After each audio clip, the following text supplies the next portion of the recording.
So, welcome everyone to episode 16 of our Talk Room series of podcasts, Being Your Best Self. And for those people who haven't seen any of our previous podcasts, I'd like to introduce my co-presenter, Wendy. And Wendy is a hugely experienced CBT psychotherapist who's worked in mental health and well-being for well over 30 years now.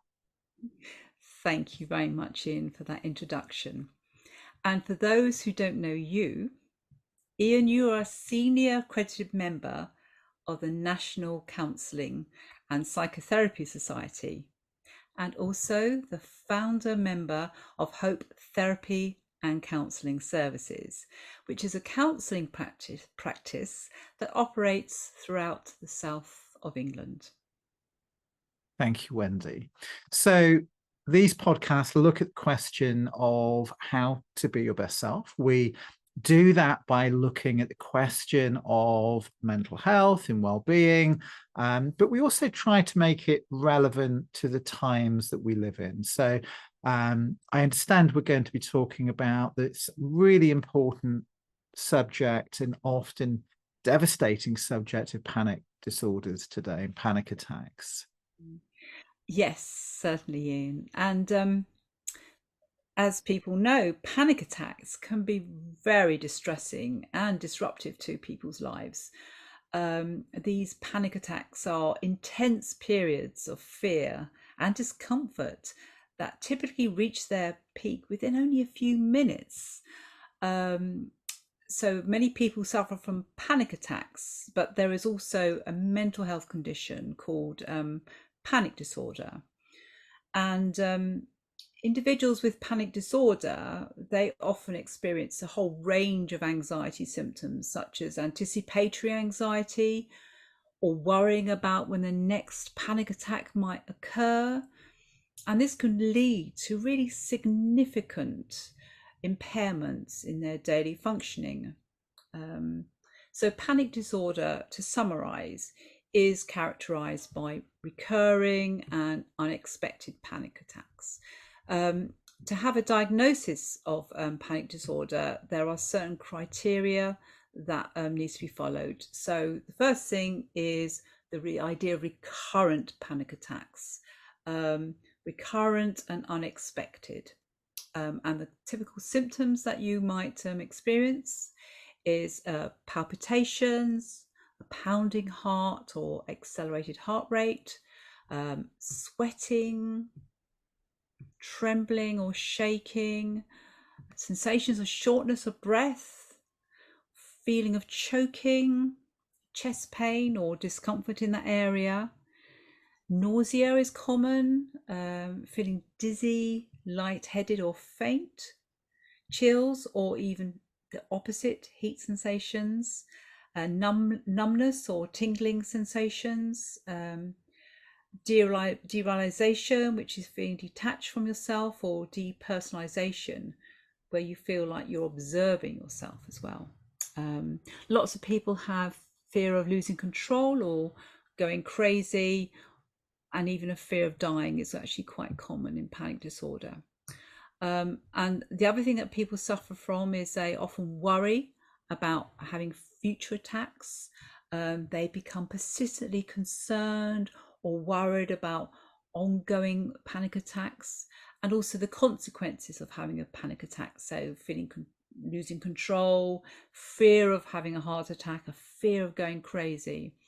What also happens is that people change their behavior. So they may avoid situations where they fear having a panic attack. And they might do things that actually help them to prevent having a panic attack, like avoiding exercise or caffeine are two common ones. And the behavioral changes in order to have a panic disorder, they must actually occur for at least 1 month, and not to be explained by another kind of condition. And so it's important to notice that panic disorder is actually a distinct diagnosis that you can actually have. And to summarize, it is characterized by the presence of recurrent and often out of the blue, unexpected panic attacks. Thank you, Wendy. That's really interesting. Um, so people can have panic attacks occasionally, but you need to have the frequency for at least a month to say that you've actually got a panic disorder. Um, so what treatment is available for panic attacks? Okay, yeah, good question, Ian. Good question. So, cognitive behavioral therapy, or CBT for short, is considered to be one of the most effective treatments for panic disorder, and it has a lot of research associated with it. And CBT is based on the idea that our thoughts, feelings, and behaviors are all interconnected, and changing negative thought patterns and behaviors can lead to improved mental health. So, if I can just give some examples. Please. Thank you. So, one example would be identifying and then challenging negative thought patterns. CBT helps individuals to recognize and modify irrational thoughts and beliefs that contribute to their panic attacks. The technique is called cognitive restructuring, and this is where their catastrophic thinking is replaced with more rational and more balanced thoughts. Another component is called exposure and desensitization. So CBT often involves people in exposure therapy. And what happens then is individuals gradually confront situations that might trigger panic attacks. And this helps to desensitize the individual to the feared situations and helps to reduce their very extreme anxiety response. Component is relaxation techniques. So CBT often helps people to learn some relaxation techniques, such as deep breathing exercises, progressive muscle relaxation, and also mindfulness meditation is also very good in helping panic attacks. And then the fourth area is behavior interventions. So CBT helps people to identify and change behaviors associated with panic disorders which aren't helping them. So as I said before, classic avoidance of situations where they fear they're going to be triggered a panic attack. So just by gently and gradually exposing individuals to this situation, it helps to reduce the avoidance behavior. And then the fifth component is education, psychoeducation. So this is where CBT therapists help people to really understand the panic disorder itself, its physical basis, and the vicious cycle of panic attacks. And this can actually help to demystify the experience that they feel and the overwhelming anxiety they feel about the panic attacks. CBT, it's quite important to say it does need to be offered by a trained therapist in this area, and you can go to individual group sessions. CBT is considered short-term, very much a goal-oriented treatment, but it is evidence-based, and people can actually see significant improvements working with CBT, and it also can work with medication that can also be useful in helping people to address their symptoms. That's fascinating, Wendy. So thank you so much for that. I've heard of a phrase in CBT for panic called catastrophic misinterpretation. Is that it? Have I got that right? And if so, what does that mean? Yeah, it's a bit of a mouthful, isn't it? So it's called catastrophic misinterpretation of physical sensations. And it's a key concept that CBT has come up with in treating panic attacks. So what happens is it refers to people have a tendency with panic disorder to interpret normal bodily sensations or even mild anxiety symptoms as extremely threatening or dangerous. So this misinterpretation plays a central role in the development of panic attacks. So for example, is people who suffer from panic often are very sensitive to our bodily sensations. They have a heightened sensitivity.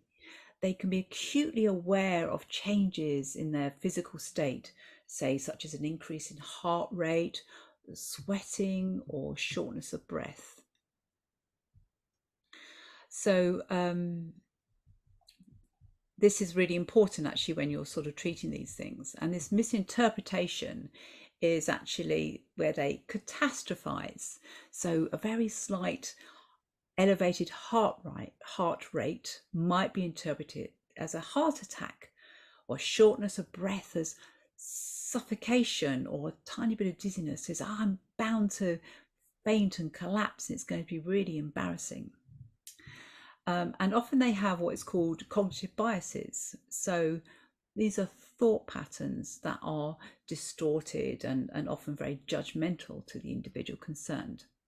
So again, they focus and they magnified the threat of the body sensations, and then they minimize the interpretation. So say, for example, when you're exercising and your heart goes up, a person with panic would say, oh my gosh, that's a sign that I'm having a panic attack, whereas a person who doesn't suffer from a panic would just say, oh, that's good, my heart rate is going up because I'm doing a bit of exercise. So that's an explanation of that. And then what happens is this vicious cycle happens. So the people who have panic, they interpret their body sensations as life-threatening. And then, of course, this in itself increases a surge of anxiety, which then they interpret as catastrophic physical symptoms. This in turn reinforces their belief that something terrible is going to happen, and that fear of something terrible happening then induces a full-blown panic attack. So the other thing that kind of keeps people stuck in this vicious circle is then they start to avoid places. They avoid possible sensations, or they avoid places where they fear or where they've been and they've had a panic attack. So then their life actually becomes more impaired. They don't go to places, they avoid places, and this might be places of work, for example, or going to really important places. So their life gets small, and they don't have the confidence then to deal with the panic attacks. Again, absolutely fascinating and really really helpful explanation of things. So thank you for that, Wendy. So another phrase or piece of jargon that I've heard is it vivo or vivo exposure? Have I got that right? And again, what does that mean? What's that about? So in vivo or in vivo, both are fine to say, and this is another crucial element of treatment for panic attacks. And going back to the avoidance thing, is what happens is that with discussion with the actual individual, you actually create a plan where you start to confront situations or places or activities that trigger the panic attacks or intense anxiety. And then this helps to reduce avoidance behavior. And this in turn helps to what I would call desensitize the person to their fear situations. They learn to actually tolerate the fear and the anxiety, and then this diminishes the frequency of the panic attacks. So the first step is to look at specific situations or triggers that increase this anxiety. Classic ones are crowded places, driving on motorways, lifts are very common areas. And then you actually create a hierarchy with the individual. And the most important thing here is to actually, you tend to work with the least anxiety provoking one first, and then you work up to the more challenging ones after that. And that has to be agreed with the individual, as you can imagine. And then it's actually just going through the steps. So the first step would be ensuring the person understands what's going to happen, the reason why we're doing this exposure, and actually it's a sort of, it's an evidence-based treatment, and they just need to sort of trust the process. Um, and then starting with the lower level ones, so the anxiety is not too high. Um, um, so, for example, if they're going to go to a crowded shopping place, you would start with a shopping place which was almost empty or just had a few people around. So it's very sort of low level, just to sort of actually get them to sort of tolerate that as well. And for the exposure to work, they have to go there for a certain length of time. Often 20 minutes is a good time because they also have to experience a little bit of anxiety, but also notice that the anxiety will eventually go down. And that's really important as well. And it's also okay to actually use some coping mechanisms there. So like deep breathing can be quite good, or progressive muscle relaxation. So again, they feel a bit of control of their anxiety as well. But the most important thing is that they do actually do the exposure. Another thing which they can actually do, which is really, really useful in sessions, they can imagine going to the places as well. So they can imagine in their mind visiting these places and then working on their anxiety and making sure it doesn't go too high. And so in a way to prepare them as well. And then obviously repetition is really important. So they may need to go to one place several times in order to feel confident and feel they can manage those situations. And then before you move on to the next one as well. Also, individuals can actually do it on their own as well. So you can actually agree a plan in a session, and then the person can go out and practice this on their own as well. And they can also, if they want to, take a supportive person is also a good idea. Sometimes, especially when they're starting doing this as exposure work, that's absolutely fine. And then we come back and we monitor it, and then we sort of talk about it, see how they're getting on, making sure that they are having success with their exposure work, any problems, and actually find some plans or solutions as well from that. Okay. And then it's ensuring that this is actually carried on, that it's called relapse prevention, so that the people carry on working on these things. They don't sort of go back and carry on avoiding, they actually maintain that progress. So Wow. So that again, absolutely fantastic. So thank you so much. Lots of really, really useful information in there. So how does CBT work as far as negative thoughts are concerned in treating panic? Very good question, Ian. Yes. And cognitive behavior therapy has cognitive in it. So there's always a chance that CBT therapists will be working with thoughts, or sometimes they're called cognitions. It's the same thing, really. And the first thing is actually, it's really good to actually identify what these thoughts are. And there's some common ones that are specific to actually panic attack. And if it's okay, I just want to sort of like name you and actually what they mean, if that's okay. So the classic one that most people with panic have is called catastrophizing. And this is where people go to the worst possible situations in their heads. Okay. So again, what we said before, a little bit of heart flutter. Oh my goodness me, I'm having a heart attack. I'm going to collapse, I'm going to die. Everybody's looking at me. It's going to be so embarrassing. That's called catastrophizing. Okay. Another one's called magnification. And this is also a form of distortion. So individuals may magnify the importance of certain events or sensations while minimizing other factors.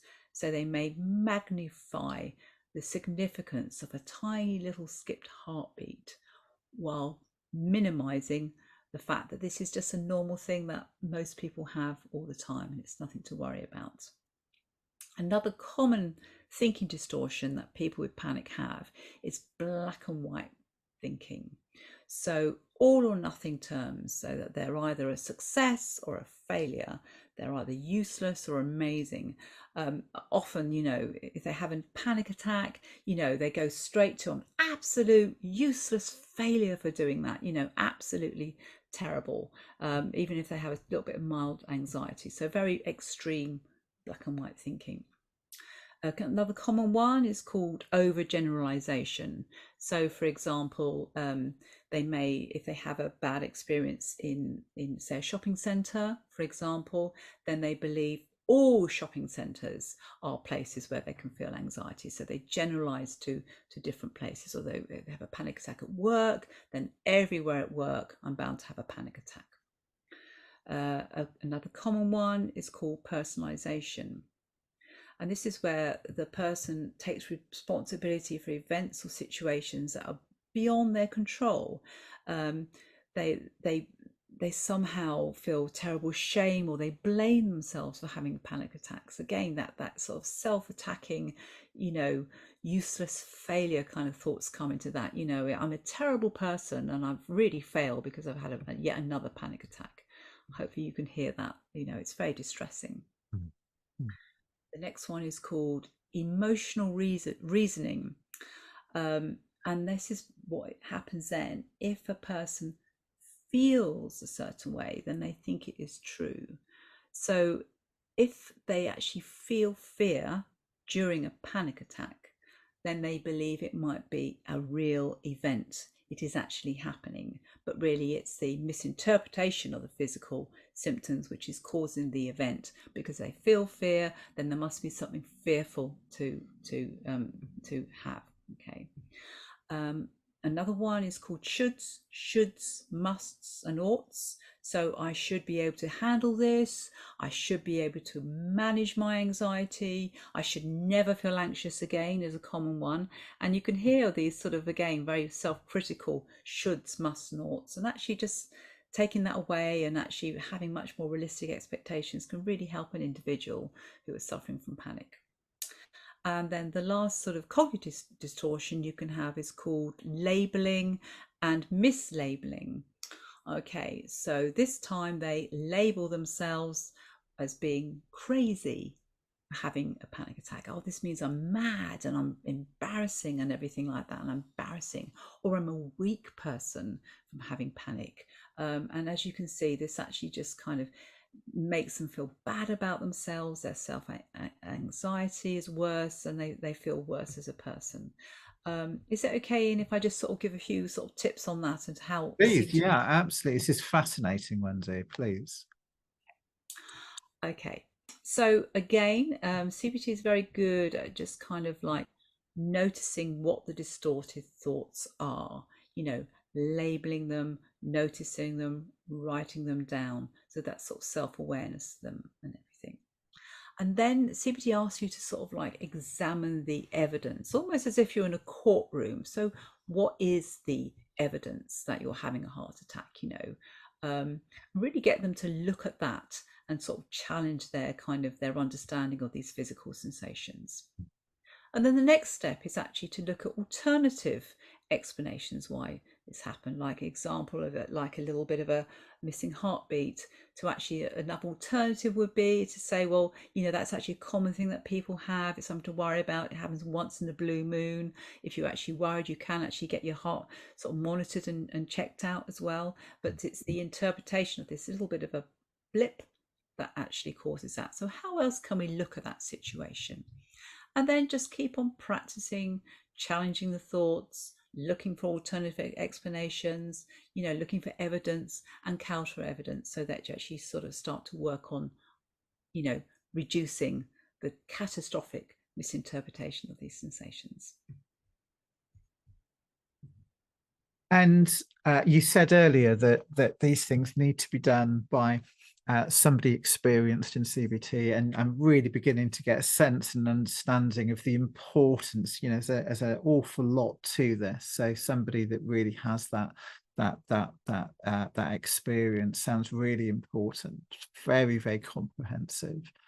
I'm wondering whether there are other treatment options as well as CBT. Are there other things that are out there? Yes, absolutely, and you can use medication as well, but I advise you to go to your GP to discuss that as a separate sort of idea in that. But there are other therapies that I use in helping people with panic, and one of my favourite ones is called ACT, Acceptance and Commitment Therapy, and this combines a range of strategies, often mindfulness and acceptance of the situation, and then behavioral change where you're working towards something which is really important for you. Okay, so one example would be is being in the moment, mindfulness, and being present in whatever's happening without judging yourself. So all those judgments we actually heard about earlier is okay. Let's just sort of move away from those as well, and actually just be fully present. And ACT uses a range of different techniques, again, which I'll just go through now. So the next one it calls diffusion. And this is actually having a different relationship with your distressing thoughts, actually noticing that they are thoughts. And thoughts are often thoughts, they're not facts, they're just sort of like mental sensations that go through our minds. And we don't need to sort of like hold on to them so tightly. We can just see them almost like as clouds in the sky. We can just sort of see them, notice them, and move on from them. Acceptance is another thing. So accepting, that you may be feeling anxious right now, and that's okay. You can't always change it. And sometimes just simply by accepting the feeling, you don't fight with the feeling and the feeling doesn't get worse. So that's another ACT technique. Another area which I think is so important that ACT talks about is values. So actually a person understanding what is important to you as a person, who is important to you, what's the meaning of your life, and actually identifying those and focusing on those. So that's when they change behavior, rather than just go to a shopping center. What's important about going to a shopping center? Well, I want to go with my friend, I want to enjoy myself, I want to sort of sit out in a cafe again, I want to connect with people. So that will be part of the plan. It's not just going to a shopping center, it's actually re-engaging in all those sensations which are important to that individual. Commitment to action. So what that actually means is actually you may have discomfort feelings or feeling anxiety, but the most important thing is to go to the place. Even if you actually feel a little bit wobbly or I'm not quite sure, if you go to the place, and that's a massive success. So just accepting that anxiety can still happen, but that's not the main goal. The main goal is to actually go and enjoy the experience. And actually, sometimes, as I said earlier, people with panic often think, oh, I'm a failure, I'm useless, I'm stupid, it's so embarrassing.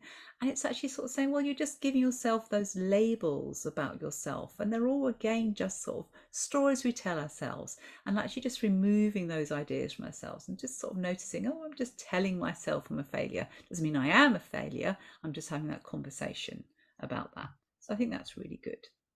And also mindfulness, I said before, staying in the present moment and just noticing and being curious, but without judgment. So ACT doesn't actually eliminate panic attacks, but it actually helps us to learn just not to respond in such a negative way to them as well. So that's really a summary of how ACT can help with panic attacks. Again, absolutely fascinating. Wendy, thank you so much for that. Are there any final thoughts in how to manage panic? Anything that maybe we haven't talked about so far? Yes, well, my other therapy, which I think is so good, is compassion focused therapy. I can't do a podcast without mentioning CFT, compassion focused therapy. And it's really valuable in helping people to deal with panic attacks. And it kind of encourages us to be more compassionate to ourselves, to be kind to ourselves, to actually kind of address this criticism and shame that we actually have. And actually trying to learn to be kind to ourselves, like we're kind to others, but not very kind to ourselves. Another key element of CFT is the emotional regulation, actually understanding how our mind works and how it affects our body, and how you can do things to actually kind of just get more of a balanced emotional regulation is very, very good as well. And you can actually learn techniques like how to self-soothe is also part of compassion focused therapy. And you can also integrate all of these things together, because it's really important to see people as individuals and to work out what helps them and what bits we can do as well. But I always like a little bit of self-compassion whenever I'm helping people coping with their panic. Again, really, really interesting and really intriguing, actually. So if people want to find out more about panic attacks and what they can do and the various therapies that are on offer, what would they do? How do they go about taking that next step? Well, if they want to work with me and find out more about my website is called wendytherapy.co.uk, and you can just click on that and all my contact details will be on there, and a little bit more about what I offer. And what about you, Ian? What kind of services do you offer? So yeah, so Hope Therapy and Counselling Services can be found at www.hopefulminds.co.uk.